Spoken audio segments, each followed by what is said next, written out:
Ex-prisoners. What is a memory you look back on from prison? As a kid, I went to juvie, kid jail, for accidentally setting some woods on fire. It was a bonfire that got out of control situation, and my cellmate was only a few years older than me.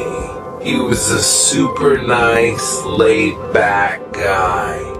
We got along great, and even sort of became friends while there.